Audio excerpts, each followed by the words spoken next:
Assalamualaikum warahmatullahi wabarakatuh, anak-anak. Waalaikumsalam warahmatullahi wabarakatuh. Oke, gimana kabarnya hari ini? Alhamdulillah, luar biasa Allah. Oke, di sini pada pertemuan kali ini Bapak akan membahas beberapa materi penting. Sebelumnya, di sini Bapak ingin mengabsen dulu ya. Nanti kalau Bapak panggil, kalian jawab hadir ya.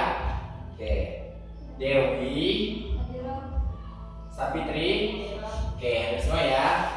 Oke, anak-anak tolong dibuka bukunya. Oke, di sini Bapak akan mengulas kembali materi yang telah kita pelajari minggu belakang. Minggu belakang kita mempelajari tentang apa? Tentang makhluk hidup. Oke. Jadi kemarin itu makhluk hidup adalah makhluk yang bergerak dan bisa berkembang biak. Makanya dia disebut dengan makhluk hidup. Nah, jadi misalnya kalau kita ketemu dengan sesuatu yang bergerak, bernapas dan bisa makan, itu dapat dikategorikan sebagai makhluk hidup. Oke, untuk materi hari ini kita mempelajari tentang ciri-ciri makhluk hidup. Nah, oke, di sini coba ada yang bisa apa itu ciri-ciri makhluk hidup? Ada yang bisa? Ada yang sudah tahu atau nggak bisa ya? Oke, ciri-ciri makhluk hidup itu ada yang pertama itu bergerak,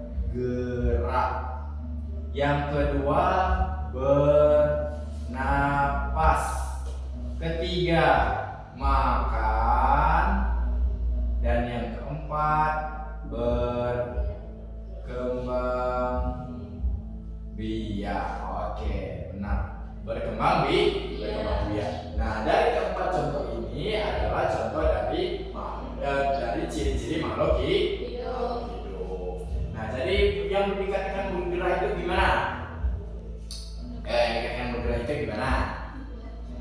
Berpindah tempat dari satu tempat ke satu tempat yang lain, sehingga dia disebut dengan bergerak, bernapas. Ya, makhluk hidup itu bernapas. Kalau bernapas, dia dapat dikategorikan sebagai benda mati. Selanjutnya makan, ya, makhluk hidup itu butuh makan. Selanjutnya berkembang biak, dia harus makhluk hidup itu berkembang biak supaya dia bisa menghasilkan keturunan. Paham ya? Di sini ya ada 4 ciri-ciri makhluk hidup. Nah, setelah kita mempelajari ciri-cirinya, di sini dalam kategori ciri-ciri makhluk hidup itu ada yang dinamakan hubungan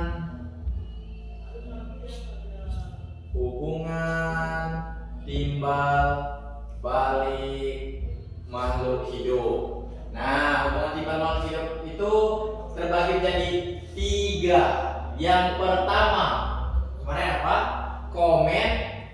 Komensalisme.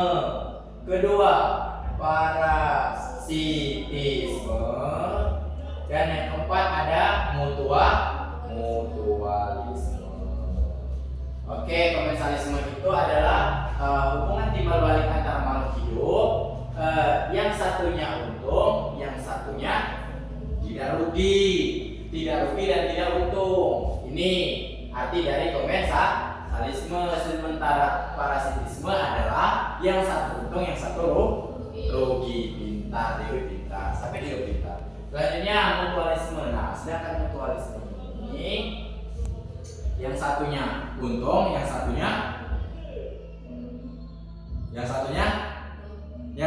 untung, yang satunya tidak rugi. Kalau yang komensalisme, yang satunya untung, yang satunya tidak untung dan tidak rugi. Sedangkan mutualisme ini adalah yang satu untung, yang satunya rugi.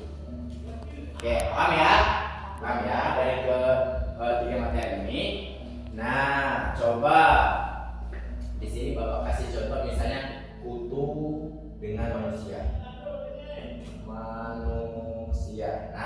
Kutu dengan manusia ini termasuk dalam contoh hubungan timbal balik yang mana? Ayo.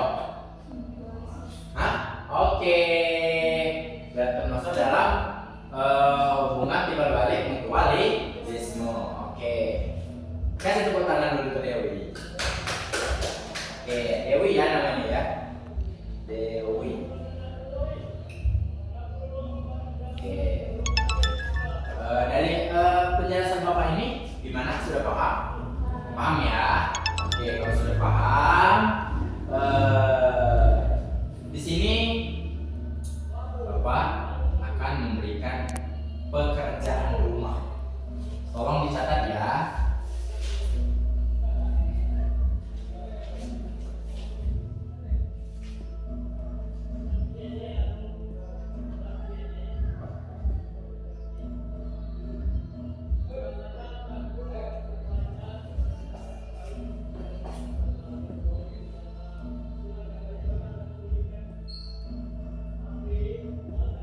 Nah, ini itu aja ya. Oke. Sudah? Sudah. Oke, kalau sudah, di sini mari kita sama-sama simpulkan materi yang telah kita pelajari hari ini. Jadi, ayo, mari kita simpulkan. Jadi, apa? Ciri-ciri makhluk hidup ini apa? Apa-apa saja? Iya, berkembang biak, makan, bernapas, dan bergerak. Dan makhluk hidup itu memiliki hubungan timbal balik. Timbal baliknya itu ada di tiga, ada komensalisme, parasitisme, dan mutualisme. Paham ya? Oke, mungkin itu saja materi dari Bapak. Lebih dan kurangnya minta maaf. Semoga apa yang telah kita pelajari hari ini